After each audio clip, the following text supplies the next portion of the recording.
અમદાવાદમાં એક હૃદયસ્પર્શી ઘટના પણ પ્રકાશમાં આવી રહી છે કે જ્યારે એક બસે બાઇકમાં સવારને કચડી નાખતું અને તેનું ઘટના સ્થળે જ બે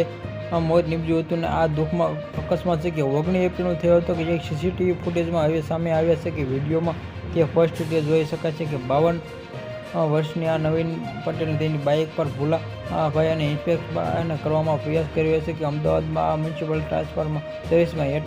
એટીએમસીને આ અડફેટે લીધી હતી કે આ ઘટના સૌથી દુઃખદ પાછું આવ્યું છે કે અકસ્માત બાદ તે પણ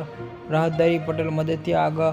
આવ્યો ન હતો અને બાઇક ચાલકે આ રોડ પર આ પડ્યો હતો અને વેપાર શોખ પર પસાર થતા વાહનોમાં રક્ષણ કરી રોકાયેલા નજીકમાં લેવામાં રોકાયેલું વિતારી પસાર લેતા કોઈ અકસ્માત મદદ કરી તૂટતી નથી અને આ માનવામાં શરમજનક આજના સમયમાં જ્યારે લોકોને એની બાબતમાં એકબીજા માટે તૈયાર નથી તો આ ઘટના સાથે સાબિત થઈ કે માનવતા કેટલી ઓકળ બની રહી છે.